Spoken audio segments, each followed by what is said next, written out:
سلام دوستان، جهت ساخت کمپرسور باد به صورت دستساز. چون بخوای این دونه بخری باید بری 15 تومن 16 تومن تا 20 تومن هزینه کنیم. ما گفتیم دستساز درست کنیم بذاریم تو سایت بچه‌ها ببینن استفاده کنن. دو تا کپسول گاز کولر، حالا مهم نیست چه رنگی باشه، میگیری یه دونه‌ش رو از پایین اینجوری میبری با سنگ برقی، یه دونه‌ش هم اینجوری به فاصله کمتر میبری. بعد این لبه ها رو میای سوهان میزنی برای اینکه بتونی جوشکاری کنی. بعد جوشکاری کردیم، میریم سراغ بقیه مراحل که بهتون توضیح میدم. اینجا که رسیدیم میریم سراغ جوشکاری این دو تا کپسول رو با جوش هواگاز جوشکاری کنیم بهتره تا جوش برق. جوش برنج میذاریم که دیگه هیچ نشتی آب بندی بشه.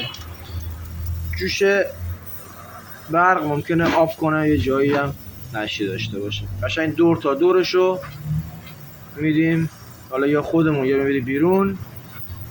برات قشنگ دو تا کپسول رو با هم دیگه میدیم. حالا ما تا این مرحله رسیدیم که دورش رو جوشکاری کردیم، قشنگ دور تا دورش رو جوشکاری کردیم.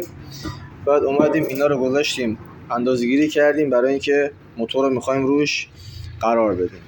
حالا اینجا هم بعدش باید با مته یه سوراخ بزنیم برای نصب اتومات که اونو باز تو مرحله بعدی بهتون توضیح میدم. تا اینجا پس شد قشنگ. اینو الان باید بعد از اینکه جوشکاری کردیم توش هوا بزنیم ببینیم اصلا جایش نشی داره یا نداره. بعد اینو جوش بدیم. باز ما این دو تا رو با هم دیگه وصل کردیم، توضیح دادیم. بعد اینم گذاشتیم برای پایه‌ای که موتور یخچال میخوادش قرار بگیره. بعد چون ما قرار اینو رنگش بکنیم، حالا رنگ قرمز، مشکی، زرد، سلیقه‌ایه، چون قرار دوباره جوشکاری بشه، این لوله‌ای که میاد به موتور یخچال وصل میشه رو ما قبل وصل کردیم که دیگه دوباره توی رنگ خراب نشه. اینم که یک پیچ سوراخ‌دار واسطه از پرس شلنگا می‌خری به خاطر واسطه‌ای که اتومات قرار میگیره روش. و زیرش هم اگر این دوستمو برعکس کنه، زیرش هم یه پیچی ما گذاشتیم که این پایه‌ها رو هم وصل کردیم که حالا شما میتونید دو تا پایه بذاری با یک دونه یا دو تا بذاری.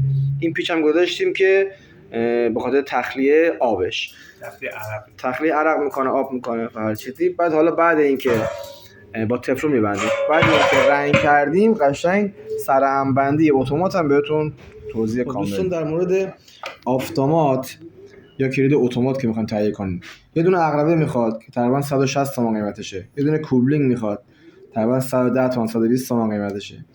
یه دونه شیر اتومات میخواد یا همون اطمینان که هم تقریبا 80 90 تومان قیمتشه. و یه خود اتومات هم 530 تا 650 قیمتشه. حتما زمانی که میخواین تهیه کنین بگین 4 راه میخوام، یعنی 1 2 3 4. این یه دونه که اینجا زیاد به این دقت نکنین، اذیت نکنین که این چیه، این اصلا کاری با این نداشته باشین، بذارین باشه. بعد یه دونه شما این شیر درجه رو یا میتونی اینجا وصل کنی یا اینجا سلیقه یا اینجا، هر کدوم میتونی وصل کنی. این کوبلینگ هم که آخر سر میخوای وصل کنی که این شلنگ هوا بهش میخوره که اینجا وصل میشه، کوبلینگ به این وصل میشه که باد میزنه. حالا جدای از این، زمانی که اینو وصل کردی برای سیستم برقی که خیلی ها پرسیده بودن، این قاب داره با یه پیچ قابش برداشته میشه. دو تا اینجا خروجی داره، یه دونه با یه سیم کوتاه‌تر وصل میشه به این طرفی، یعنی وقتی که این جلوتونه سمت چپی، این سیمیه که وصل میشه به موتور برق، از اینجا وصل میشه به موتور یخچال کمپرسور. اینم که از این طرف میاد وصل میشه به دو شاخه برق. یعنی برق از اینجا میاد، از این میگیره میره کمپرسور را میفته. بفهمید آقا ورودی فازونول. آفرین، آره، این ورودی فازونوله، این خروجی فازونوله که به کمپرسور دادم. بعد ما اتومات رو وصل کردیم، به وسیله اون واسطه اینجا پیچوندیم، اینا رو هم سر هم که کرده بودیم گذاشتیم اینجا، اینم رفت توش. این دکمه هم که باید بدیم بالا زمان که میخواد روشن بشه، که زمان قطع کن باشه بدیم پایین. موتور هم گذاشتیم اینجا. این سیم از اینجا که بهتون گفته بودم از خروجی فازونول این وصل میکنیم به پشت کمپرسور موتور یخچال.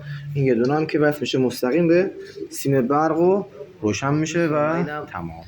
تست آخر کار که کلا تمام شد، الان روشنش کردیم و داره کار میکنه.